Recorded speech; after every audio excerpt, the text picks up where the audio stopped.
You walk into the supermarket to buy one thing, a bottle of milk. You know exactly where you are going, or at least you think you do. 10 minutes later, you're standing at the checkout counter with milk, bread, chips, chocolate, a bottle of juice, and somehow a shopping bill that's 5 times larger than you planned. You smile and tell yourself you should have been more disciplined. And then a week later, it happens again. We've all experienced this. But what if I told you this wasn't just lack of self-control? What if almost every step you took inside the supermarket had been carefully designed long before you walked through the entrance? The music playing overhead, the smell of freshly baked bread, the size of your shopping trolley, the product sitting directly at your eye level, even the route you took to find the milk. None of it is random. And perhaps the biggest clue was sitting there all along. The milk. Think about it. Milk is one of the most frequently purchased grocery items in the world. Millions of people walk into supermarkets every day just to buy it. If supermarkets truly wanted to make shopping as quick and convenient as possible, the obvious place for milk would be right beside the entrance. Walk in, pick it up, pay and leave. Instead, they almost always place it at the back of the store. That decision alone tells you something important. Supermarkets are not designed to help you shop faster. They're designed to make you shop longer. And there's a very good reason for that. Despite selling billions of dollars worth of groceries every year, supermarkets are surprisingly low margin businesses. After paying suppliers, employees, rent, refrigeration, electricity, and logistics, many large supermarket chains are left with profit margin of only 2 to 4%. That means increasing the average shopping basket by just a few dollars can have a huge impact on profitability. And that's exactly what supermarkets learned decades ago. They stopped thinking about selling products. They started thinking about increasing basket size. Suddenly, the milk makes perfect sense. Imagine if it was sitting next to the entrance.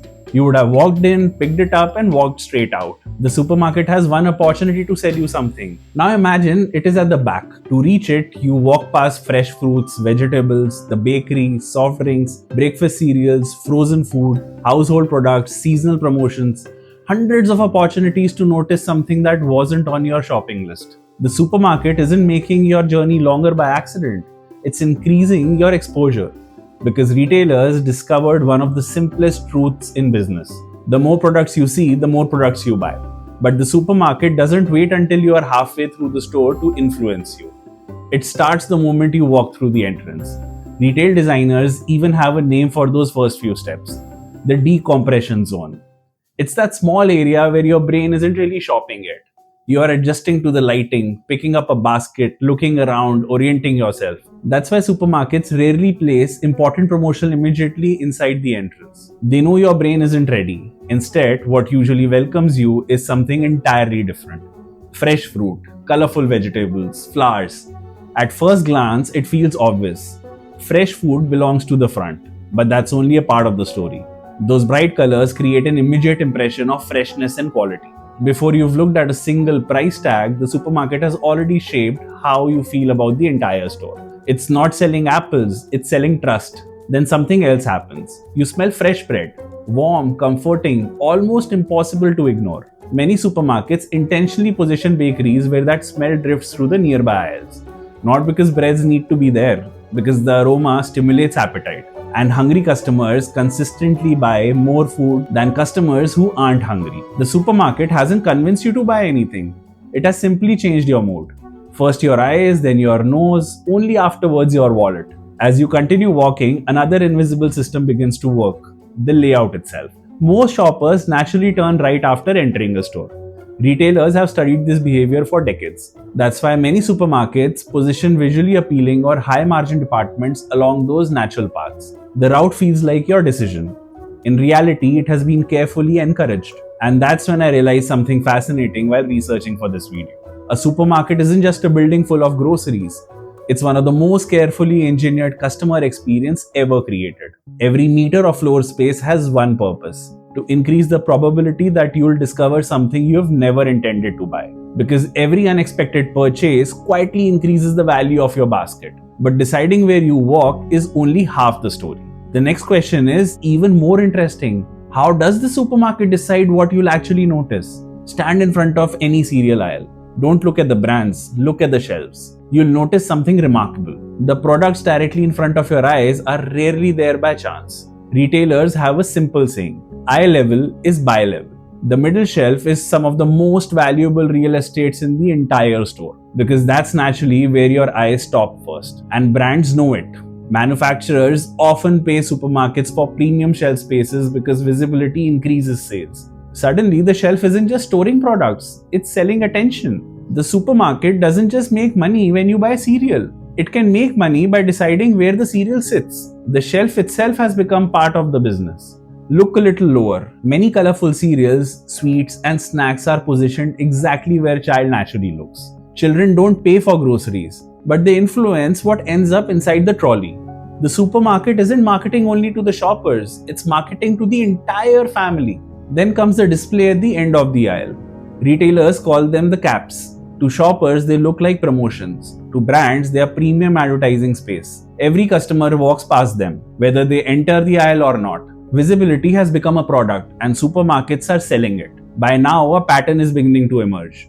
The supermarket isn't focusing you to buy anything. It's simply making certain products much harder to ignore. But even after deciding what catches your attention, the supermarket isn't finished. Because seeing a product doesn't mean you'll buy it. The next challenge is convincing you that there is still room for one more item. And surprisingly, one of the most powerful tools for doing that isn't a product at all. It's the shopping trolley. Take a moment to think about how large modern shopping trolleys have become. Compared to those used a few decades ago, they are noticeably bigger. At first, that seems perfectly logical. Families buy more groceries. People shop less frequently. Larger trolleys, problem solved. But retailers notice something interesting. A larger trolley rarely feels full. Even after adding 10 or 15 items, there's still plenty of empty space. And your brain quietly interprets empty space as unfinished shopping. Now imagine carrying those same groceries in a small basket. After just a handful of items, it starts feeling heavy, crowded, complete. Without realizing it, you are much more likely to stop shopping. The supermarket didn't charge your shopping list. It charged your perception of how much you had already bought. And perception is often more powerful than reality. By now, you've walked through half the store. You've seen hundreds of products. You've made dozens of tiny decisions. Not this, maybe that, I'll think about it, I'll take this. Every one of those choices uses a little mental energy. By the time you reach the checkout counter, your brain is simply tired. And that's exactly where the supermarket makes one final move. Look carefully at almost any checkout counter. You'll find chocolates, candies, lollipops, small toys, colorful drinks. But there's something even more interesting. They are usually not placed at an adult's eye level. They are placed roughly 3 or 4 feet above the ground, exactly where a child sitting in a trolley or walking beside a parent can see them. That's not an accident. Children don't carry wallets, but they have something almost as valuable: influence. If you have ever shopped with a young child, you've probably seen this happen. You're finally in the queue, you finish shopping, people are waiting behind you, then your child spots a brightly colored chocolate bar. They pick it up. Can I have this? You say no. They ask again. Now everyone behind you is watching. You could put it back, you could explain why they don't need it, or you spend $2 and avoid the argument. The supermarket didn't just sell a chocolate bar, it sold convenience. It understood that in that moment, avoiding an awkward scene feels more valuable than saving $2. And it has spent decades designing that moment. By now, you might be thinking we've reached the end of the business model. Milk at the back, fresh produce, the smell of a bread, shelf placement, large trolleys, checkout psychology. Surely that's the whole story. It isn't. Because the most valuable thing a supermarket takes home isn't always the money you spend today. It's the information you leave behind. Think about the last time someone asked you, do you have a loyalty card? Most of us think it's about discounts. Collect points, save a little money, get a coupon, simple. But the loyalty card isn't really about rewarding loyalty. It's about understanding behavior. Every time you scan the card, the supermarket learns a little more about you. What you buy, how often you shop, whether you switch brands, whether you only buy products on sale, whether you're shopping for yourself or a family of 5. Over time, these shopping trips become incredibly valuable data. Instead of sending every customer the same promotion, the supermarket can send offers that match your habits. If you regularly buy coffee, you'll probably receive coffee discounts. If you own a pet, don't be surprised when a pet food coupon appears. It feels personal because it is. The supermarket isn't just stocking shelves anymore. It's learning who you are, and that's when everything clicks. The produce wasn't random, the bakery wasn't random, the milk wasn't random, and even the checkout wasn't random. They were all part of the same system. A system designed to gently increase the value of every shopping trip. Let's go back to where the story began. You walked into the supermarket for one bottle of milk, nothing else. You believed every purchase was your decision, and it was, but the supermarket quietly shaped the environment in which those decisions were made. It guided your route, directed your attention, changed your mood, influenced your appetite, altered your perception, and finally, learned from your behavior. The supermarket never needed to force you to buy more. It simply made buying more feel natural. And perhaps that's the biggest lesson from the entire story. The most successful businesses rarely change what people want. They change the environment in which people make decisions. Airports make money from waiting. Airlines make money after you buy the ticket. And supermarkets make money from the journey to the milk. Different industries, different products, the same strategy. The transaction isn't where the value is created. The customer journey is. So the next time you walk into a supermarket, don't rush straight to the milk. Look around. Notice the fruit, the smell of fresh bread, the products at eye level, the colorful chocolates waiting for children at the checkout. Then ask yourself one simple question.